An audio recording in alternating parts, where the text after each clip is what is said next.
النهاردة هعمل معاكم تحلية جميلة جدا وبسيطة جدا، وتقدري تعمليها وكلها من غير ولا فرن ولا أي حاجة خالص. هتعمليها وتطلع معاكي بسم الله اللهم بارك في منتهى الجمال، طعمها حلو جدا. هنا بفكرك ما تنسيش تعملي لايك لو عجبك الفيديو. وانا هنا اسمي أمنية ودي قناتي، واتمنى تشتركي في القناة وتفعلي زر الجرس علشان يوصلك كل جديد. اول حاجة هنجيب نص كيلو من الكنافة، وبعد كده هتكون طبعا متفرزة، وهنقدر نفتتها او نضربها في الكبة علشان خاطر تكون ناعمة معانا. هنضيف عليها حوالي ربع كوباية من الزيت، وهنضيف كمان عليها معلقتين كبار من السكر، سواء بودرة او سنترفيش، اي حاجة سنترفيش يعني اللي هو السكر بتاع الشاي. وبعد كده هنقلبها كويس جدا وندخلها الفرن حوالي ربع ساعة، او تقدري تحمريها على النار فوق. احنا اتفقنا ان احنا مش هنشغل الفرن، فتقدري ان انتي تبدأي تشوحيها كده وتحمريها على النار. بعد كده هنعمل بقى كريمة بطعم مختلف جدا. اول حاجة جبنا نص كيلو من اللبن، ونزلنا عليه بمعلقة كبيرة من الزبدة زي ما حضرتك شايفة.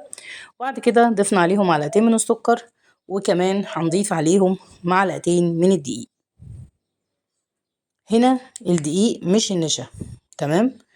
هنبدأ بعد ما نضيف الكلام ده كله نرفع الحليب على النار، ونبدأ نقلبه واحدة واحدة لحد لما قوامه يتقل معانا. بس هنا مش هيتقل زي المهلبية. هنا اهو الدقيق زي ما حضرتك شايفة. هنبدأ نرفعه على النار. لو عندك كريم شانتيه ضيفي، لو ما عندكيش خلاص مش مشكلة خالص، احنا كده كده هنضيف عليه كريم شانتيه. احنا عايزين قوامه يكون بالشكل ده، يعني ما يطلعش معانا في المضرب بتاعنا في الويسك يعني، ويكون خفيف خالص وسائل. هنركنه على جنب ونسيبه يبرد، وهنجيب هنا كوباية كبيرة من المية السخنة، هننزل فيها 2 باكت من الجيلي، جيلي المانجا، لان هنا احنا بنعمل طبقات مختلفة وكل طبقة ليها طعم مختلف. هندوب الجيلي كويس جدا، وبعد كده هنركنه على جنب برضو علشان يبرد، مش هندخله التلاجة. هنجيب بقى هنا بولة كبيرة، وهنضيف فيها كوباية من مية الساقعة المتلجة، بعد طبعا ما الكريمة اللي احنا عملناها دابت وبردت وبقت بمنتهى الجمال، وهي مش هتعمل قشرة معاكي خالص لان احنا كنا عاملينها سايلة. هنبدأ نضرب الكريم شانتيه. انا هنا ضفت كوباية من الكريم شانتيه الخام على كوباية من المية الساقعة، بس مش اكتر، ما تزوديش ولا مية ولا كريم شانتيه. هنجيب بقى الخليط اللي احنا عملناه، الكريمة اللي احنا عملناها، وهنبدأ ننزل على الكريم شانتيه بالتدريج واحدة واحدة لحد لما ونضرب. يعني احنا كل ما هنضيف شوية هنضرب إن بالمضرب القوام الكهربائي. ظبط معانا هي دي الخطوة اللي تكون وبقى معاكي زي مزعجة كريمة الايس شوية. كريم كده. زي ما حضرتك شايفة هو ولا عامل قشرة ولا اي حاجة خالص، واحنا شغالين اهو سايل تماما. اول ما تحسي ان القوام خلاص بقى زي ما حضرتك شايفة كده، يعني لا هو سايل ولا متماسك، هتبدأي توقفي ضرب. احنا مش عايزين الكريمة تكون متماسكة زي الكريم شانتيه اللي احنا بنستخدمه، لا دي كريمة كده زي القشطة للحلويات، هتديكي قوام حلو قوي وهتديكي طعم جميل جدا جدا. بعد كده هنبدأ نكمل الخفق لحد لما نلاقي القوام مظبوط معانا، تمام، لحد ما تخلصي الكمية كلها.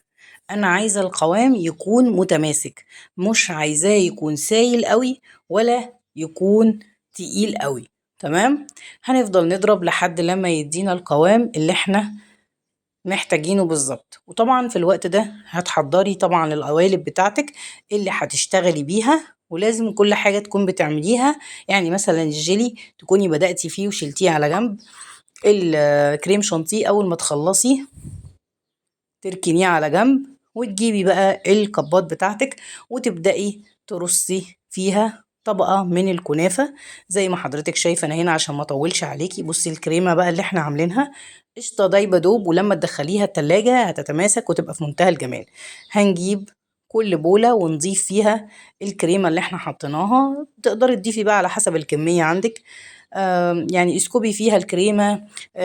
الكريمة هنا ما ينفعش تسكبيها غير بمعلقة مثلا أو أي حاجة. لو حطيتيها في كيس حلواني هتكون سايلة معاكي شوية عشان هي لسه مطرح مكان الضرب يعني كانت سخنة.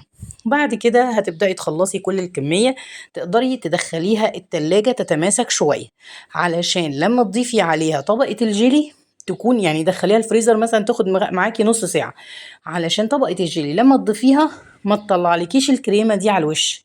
الكريمة دي قوامها أخف من الجيلي، فبالتالي هتطلع فوق وتبوظ لك الشكل العام.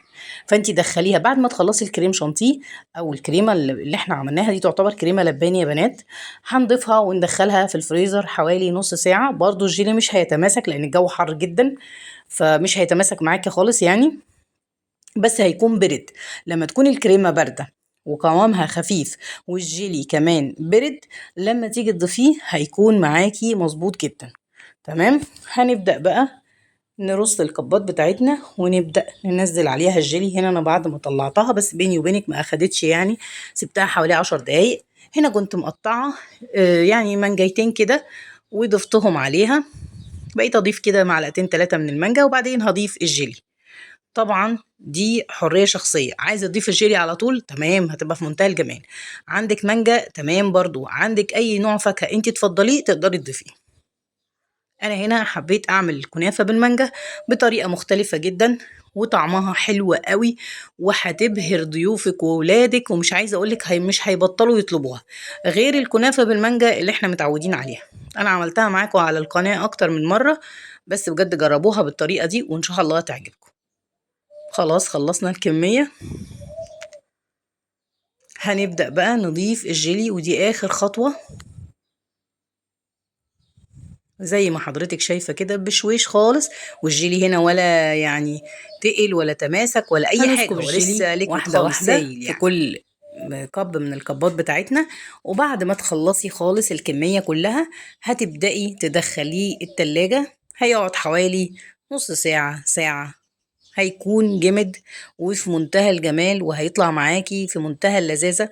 جربيه وان شاء الله هيعجبك قوي. جربي الطريقة دي حلوة قوي قوي، وانا قلت لك على كل التركات اللي هتفرق معاكي في الطعم، وبجد يعني يستحق التجربة. لو عجبك الفيديو ما تنسيش اللايك والشير، وان شاء الله اشوفك على خير في الفيديو اللي جاي. بصي هنا الكريمة ما كانتش سقعت قوي فبدأت تطلع في الكب اللي في النص ده.